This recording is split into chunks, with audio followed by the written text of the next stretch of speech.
For those of you that don't know me, I'm Merlyn Kinrade, been a resident since 1946. My mother was born and raised in Caledonia. My grandfather and grandmother came here with the natives. They weren't native, but they lived side by side with them in peace and harmony. And the reason why we're here today is to see if indeed the people, the honorable people of Six Nations, will stand side by side with us and get some resolve into this chaotic situation that we're in and have been for 19 months. So to all of you, once again, thanks. And I'd like to say a few words before I introduce my first speaker.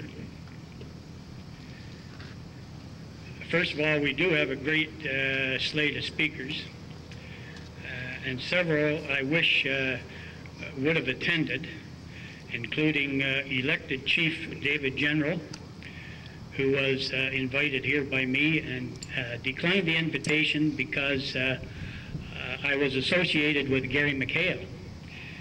Now, those of you that don't think Gary McHale hasn't kept us on the front page of the media, you're sadly mistaken. And those of you that think he's a dishonorable person obviously don't know the man. Excuse me. David General declined on those grounds. Now, Lorraine Bergstrand, who chose a hateful statement, anti-native rally. Anybody that thinks I'm anti-native doesn't know me.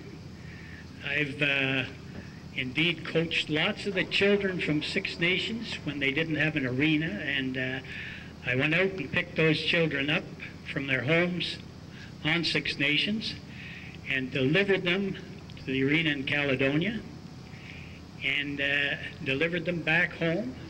And if they had any equipment that wasn't up to snuff or missing, I ensured that they had that equipment before they got on the ice. And further to that, they all enjoyed a good banana split at my dairy bar. You can ask any of those children who are now men, grown men, if that's fact or fiction, and I'm sure they'll tell you that's fact. Now, Lorraine has made this hateful statement, and she has never personally met Gary McHale. Chief David General has never met Gary McHale. And I told him I would certainly like him to meet the man because he's a man of honesty and integrity.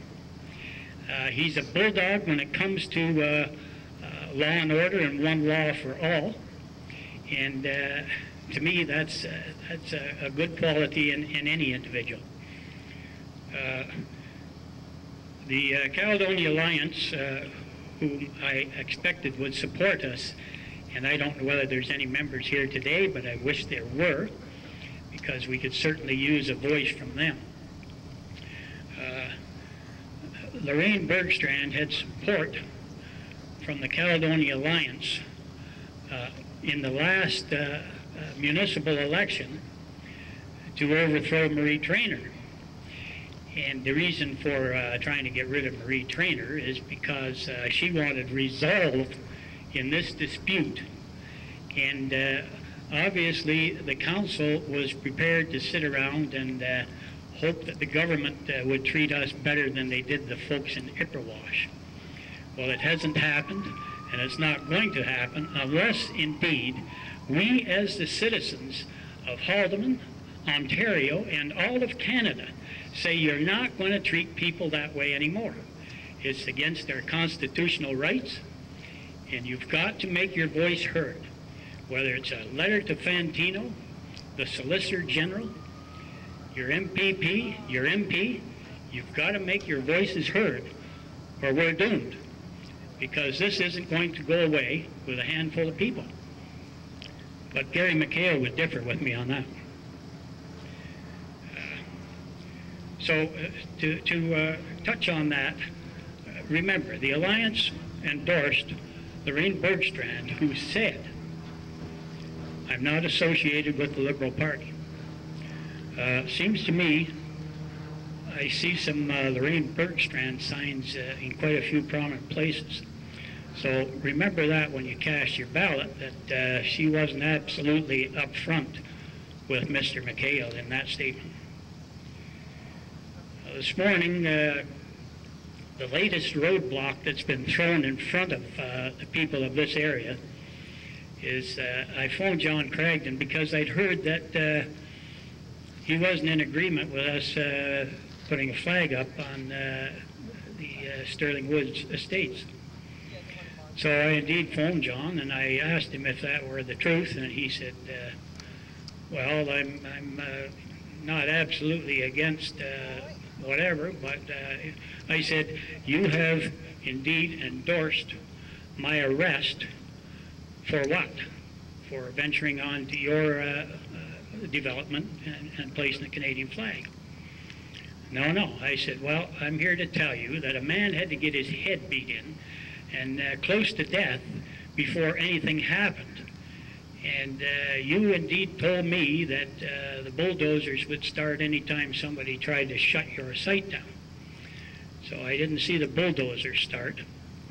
And you should be careful of what you say to other people. So John has been adamant with me that I'm not welcome on his development because it's the bottom line. In my opinion, it's the dollar. It isn't anything to do with the Canadian flag or anything else. It's the almighty dollar. Well, everybody's got to sacrifice, and if you don't think that's the way it's going to go, nothing's going to change. Everybody must sacrifice, whether it's through the dollar or whether it's through your voice to your members of parliament, your MPPs, and your local council, who, by the way, have been pretty non-existent in this whole situation. With that, I'd like to once again thank you and introduce Christine McHale, who is representing the Taxpayers Federation. Thanks very much.